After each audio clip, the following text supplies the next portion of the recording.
¿Cómo están? Me da mucho gusto saludarlos en un programa más de Monter Presenta en nuestro portal Arge Noticias México. Una vez más recibimos a nuestra querida amiga y colaboradora Nancy Angélica Canyura. Bienvenida, Angélica. Es un gusto. Muchas gracias por la invitación. Bueno, pues ayer fue un día con muchas sorpresas, más bien una sorpresa que derivó una gran cantidad de especulaciones y comentarios de toda naturaleza, políticos, este, delincuenciales, orden social, jurídico, que se refieren concretamente al documento que envió la Secretaría de Estado norteamericana a la Secretaría de Relaciones Exteriores de México sobre órdenes de aprehensión en contra de Rubén Rocha Moya, gobernador actual de Sinaloa, del senador Isunza también, y de otros 7 funcionarios, algunos de nivel medio y otros de arriba. Está incluido el alcalde de Culiacán, por cierto. Aquí lo interesante es que todos son de Morena. Ese es un común denominador, pero bueno. Entonces, te invité a platicar, Angélica, sobre este tema, pero desde el punto de vista de seguridad nacional. Y si me permites, aquí nomás hago una breve intervención para que la audiencia nos entienda el por qué. En primer lugar, porque tú eres una experta en seguridad nacional. Y en segundo lugar, porque este tema, este problema, no es solamente de índole jurídico y político, sino también tiene ese sesgo de seguridad nacional por lo que implica Sinaloa, sede donde está el cartel de Sinaloa, los Chapos y los Mayos, y toda esa historia. Y por último, pues que llevan más de un año prácticamente en una guerra que ha lastimado, erosionado a la población de Sinaloa prácticamente en todos los municipios. Entonces, ¿tú cómo la ves desde ese punto de vista de seguridad nacional? ¿Cómo va a afectar esto? ¿Va a estar peor? ¿O cómo lo ves? Pues desafortunadamente sí estamos en una encrucijada, en una situación muy adversa con el gobierno de Estados Unidos por incluso todo el discurso que hay alrededor de esta situación, ¿no? Para empezar, pues ya traíamos este tema de el pleito que tenemos con el tema de la subordinación y el tema de la soberanía, en el sentido de que se acepta que como parte del espacio de la zona de influencia de Estados Unidos, México pues tiene que colaborar con ciertas situaciones, tenemos un marco común en algunos temas, por ejemplo, en temas de seguridad, como el caso de el narcotráfico y también en su momento que está un poquito más álgido el tema de migración, que son dos temas relacionados justamente con seguridad nacional porque trascienden la frontera, ¿no? Trascienden el tema de poder nacional, soberanía, instituciones y todo este entramado.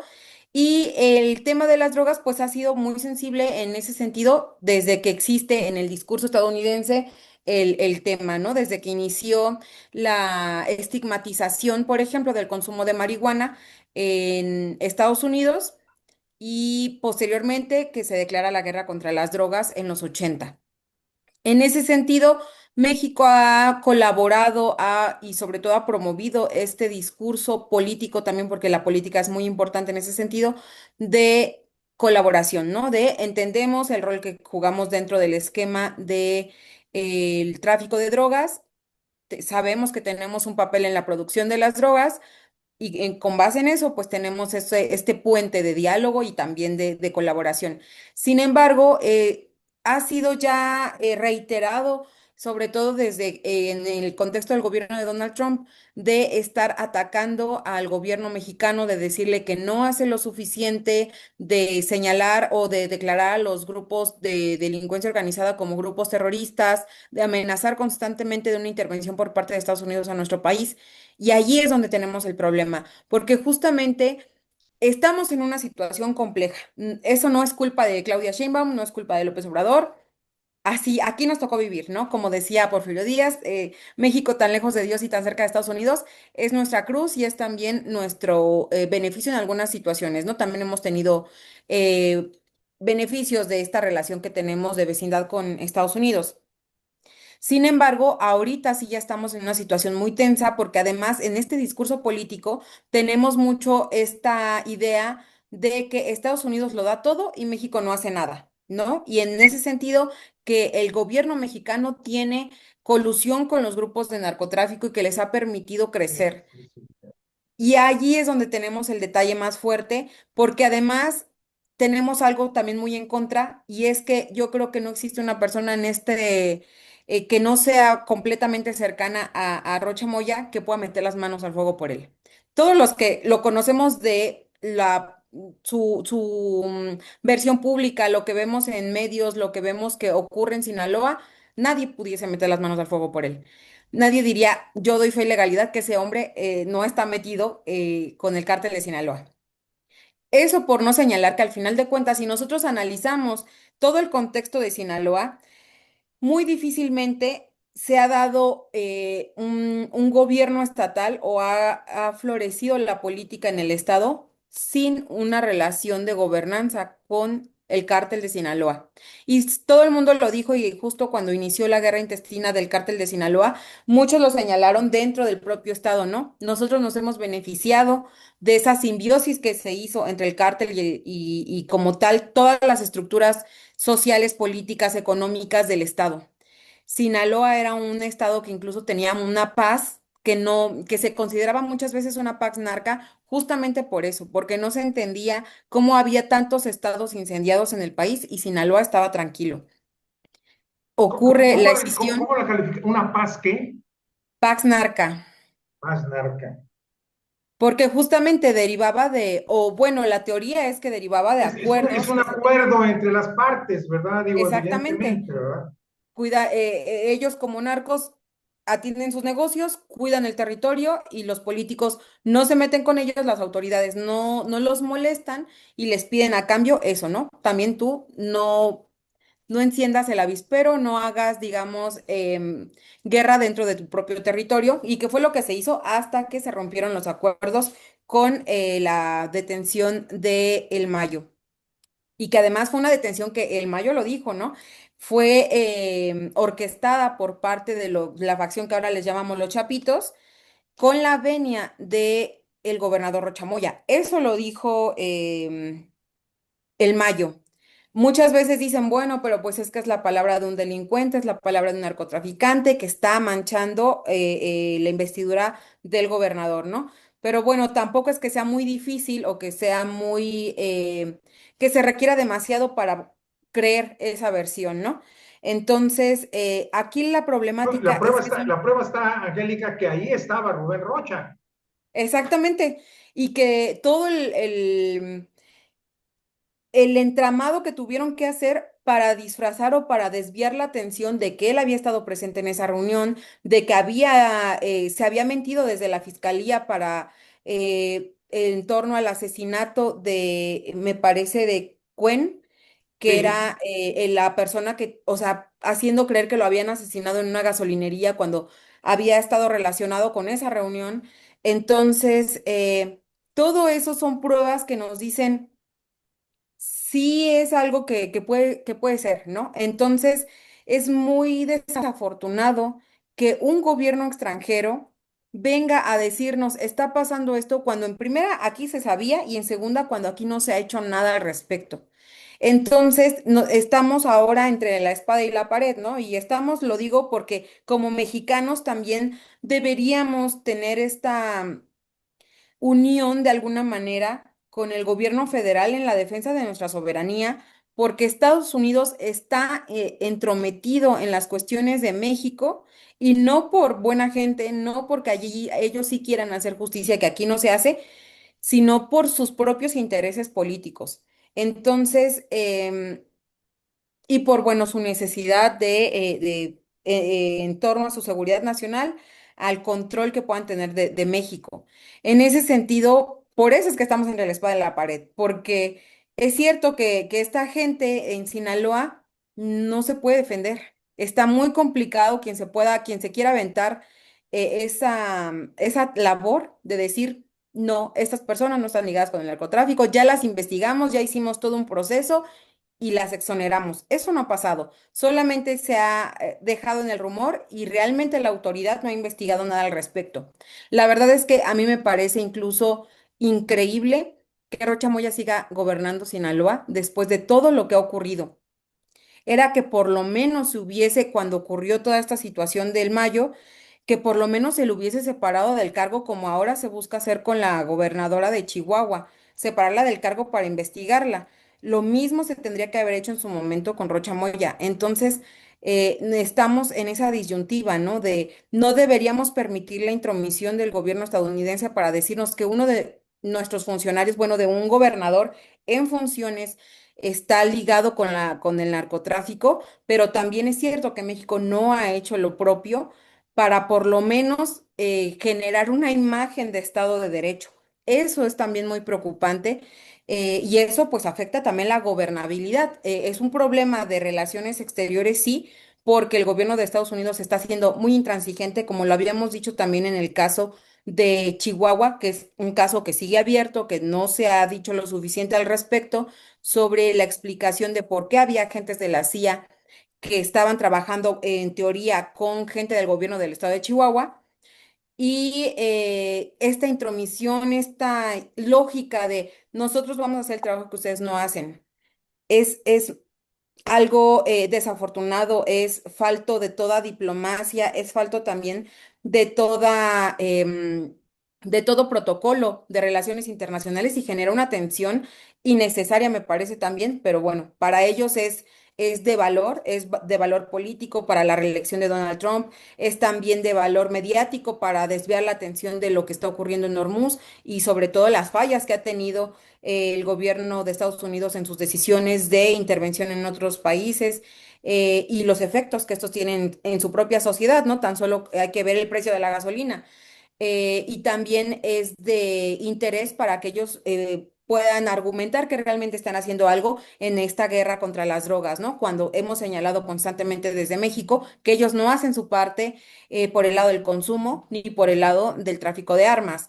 Entonces, estamos en una situación de mucha vulnerabilidad por sus intereses, pero al mismo tiempo nuestra situación actual nos pone, ahora sí que diríamos, de pechito para que puedan mantener su discurso, para que puedan lograr sus objetivos, porque al final de cuentas en México también es cierto que estamos viendo una gran debilidad del Estado de Derecho.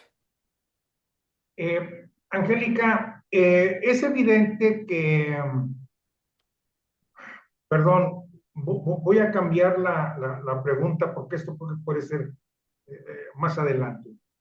Eh, Desde el punto de vista de seguridad nacional, ¿tú crees que esto que está sucediendo en Sinaloa provoque que otros cárteles o otros miembros del crimen organizado se salgan de sus trancas y cometan otras tropelías? No, me parece que no necesariamente. Lo que pudiese ocurrir es que derivado de de una falta de atención en el territorio, haya algún grupo que pueda tomar provecho de eso y que se fortalezca de la debilidad actual del cártel de Sinaloa y del cártel de Jalisco, que son los principales en el país, ¿no? Sin embargo, lo que más bien hemos estado viendo es la lucha de estos dos por mantener sus cotos de poder, sobre todo cuando hay estas detenciones de personas que son relevantes para su estructura y que ha generado también brotes de violencia. Entonces, más que nada, ellos están concentrados. en en mantener el control territorial desde esa perspectiva, creo yo, más que tratar de generar condiciones a lo mejor como de tomar la hegemonía del control de a lo mejor del tráfico de drogas o algo así. Creo que por el momento no estaríamos ante ese escenario. Y sobre todo creo que más o menos se ha estado haciendo un trabajo adecuado por parte de la Secretaría de Seguridad Pública en tratar de detectar estos focos de atención por los temas de violencia, a lo mejor no con la prevención que quisiéramos, ¿no? Pero sí hay una atención, no es como que los estén agarrando desprevenidos. Entonces me parece que no estaríamos ante un escenario de escalada de violencia dentro de nuestro país por los grupos delictivos. Lo que sí puede ocurrir es que la intervención de Estados Unidos pueda generar a lo mejor alianzas para combatir una posible entrada. No quisiera aventurarme también a decir que ya va a haber Sí, sí, sí, una sí, invasión de parte de Estados sí. Unidos, pero es muy probable que se negocie, por ejemplo, la creación de algún grupo coordinado que pueda entrar a Sinaloa, cosas de ese tipo, y eso sí pudiese avivar la violencia de forma muy localizada. Bueno, precisamente esa era la pregunta que te iba yo a hacer hace un momento, pero qué bueno que tú ya lo empezaste a tocar. Es evidente que Sinaloa está ardiendo y no está ardiendo de ayer, de antier, hace una semana, un mes. Ya estamos hablando de más de un año y estamos hablando más de 1,000 muertos, desaparecidos, extorsiones, violencia en la calle, una situación muy complicada para la población sinaloense. Este, entonces, ese también es un factor que acredita que Rocha Moya como gobernador y el gobierno federal anterior y el actual no han podido controlar la situación. Y eso también es muy grave. Y eso acredita lo que tú decías al inicio de esta conversación, que Rocha Moya, pues no ha sido un gobernador que sea respetable y que respete la ley, sino al contrario.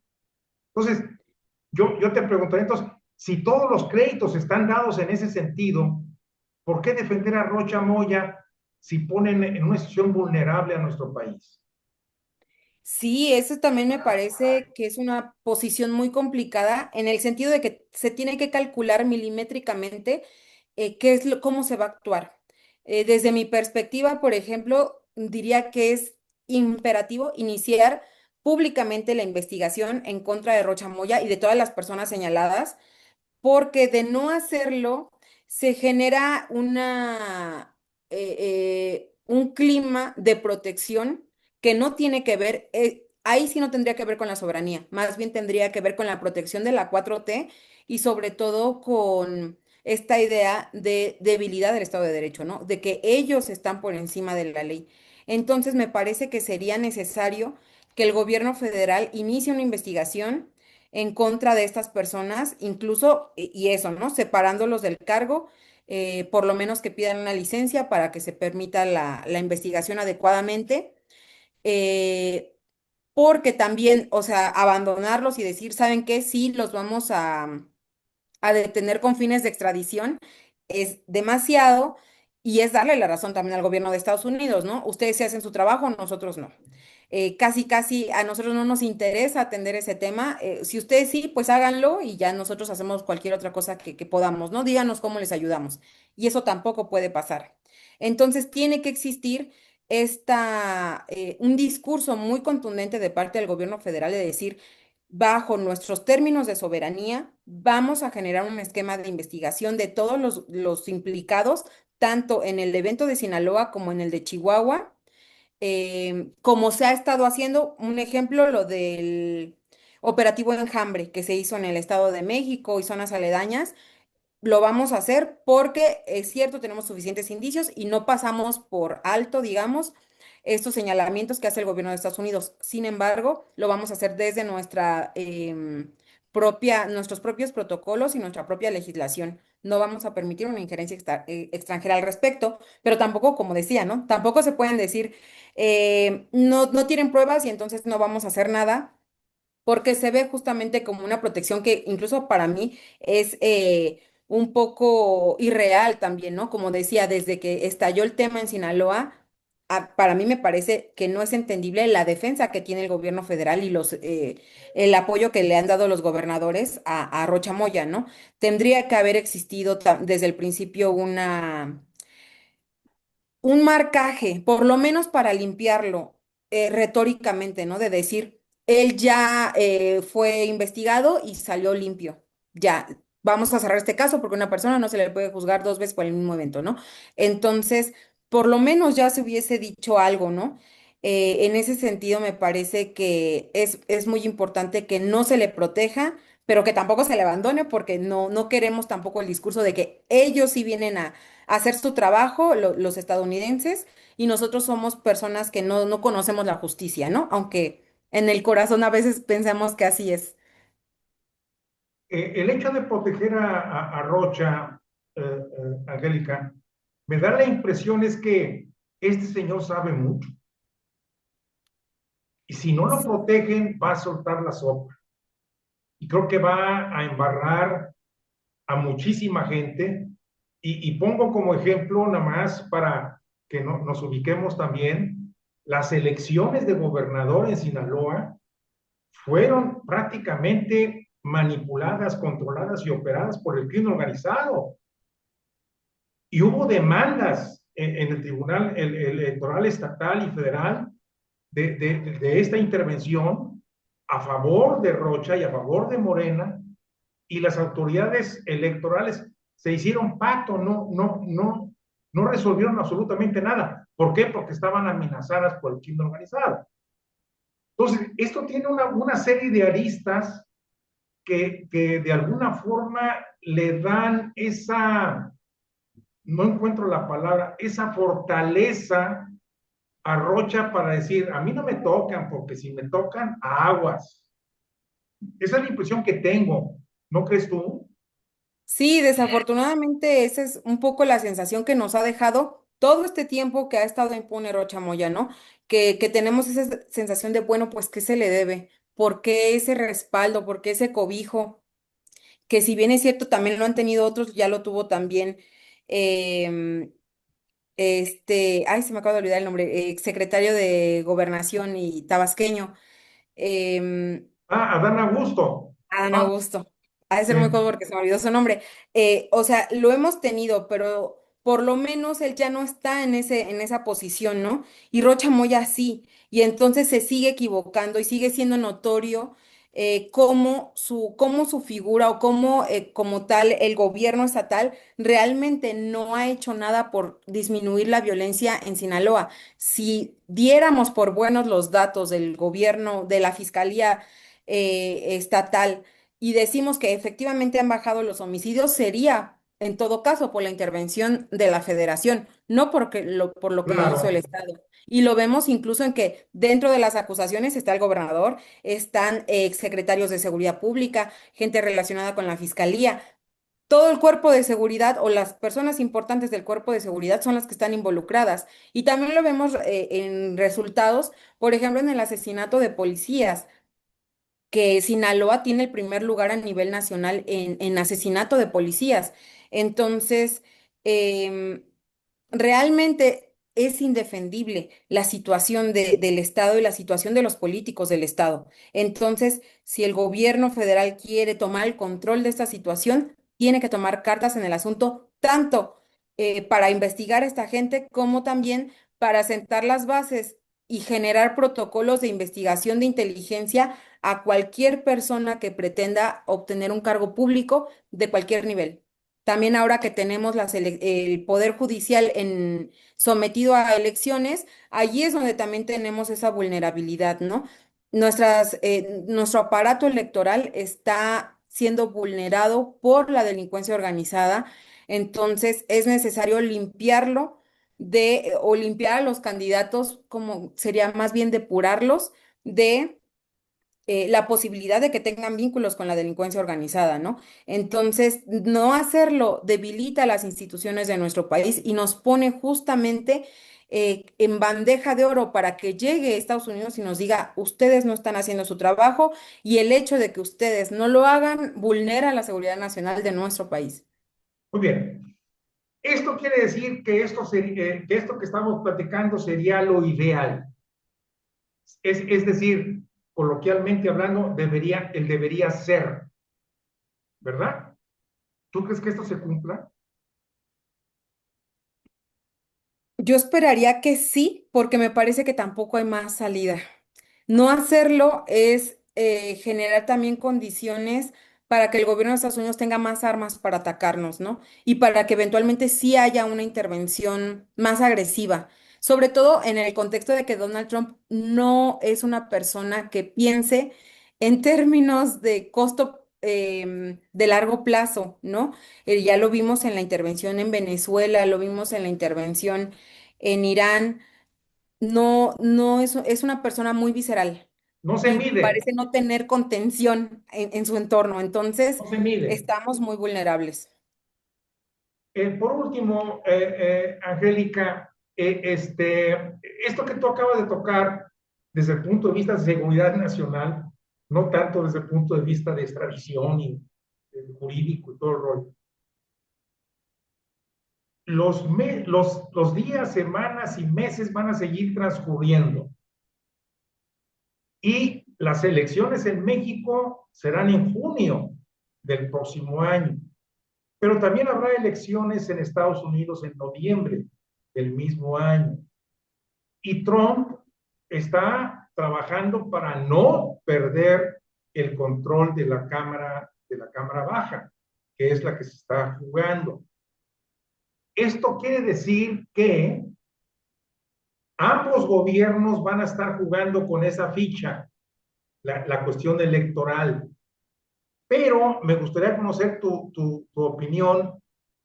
Yo sé que no eres experta en elecciones, pero a final de cuentas es parte del juego que se está haciendo en la seguridad nacional. ¿Tú crees que tenga más éxito la presión de Estados Unidos del aspecto de seguridad nacional en México que la defensa de la soberanía de nuestro país en voz de la presidenta y de Morena? Sí tiene más peso porque también estamos en el contexto de la renegociación del TEMEC. Uf, Entonces, el aspecto económico es el que también nos tiene en esta posición tan complicada. Entonces, por eso es que es muy importante para el gobierno mexicano hallar el punto medio de sí defender la soberanía, pero al mismo tiempo no negarse completamente a la política de Estados Unidos. Entonces, la verdad es que ya se ve muy complicado el panorama, pero todavía se puede salvar. Entonces, sí tenemos que tener en cuenta que el gobierno federal tiene que estar muy abierto a la negociación, muy abierto a... Se tiene que blindar la piel, porque una piel muy delgadita que los haga reaccionar, por ejemplo, la reacción más plausible en el caso de Chihuahua era solicitar la destitución del embajador en México, del embajador de Estados Unidos en México, pero pues hay que tomar todo con pinzas justamente porque sí le tenemos temor al aspecto económico. Más allá del aspecto político, que es complicado, el aspecto económico es el que va a ser el termómetro que nos va a ayudar a decidir qué se puede hacer y qué no, en términos de ceder a esta situación de tensión que tenemos con Estados Unidos.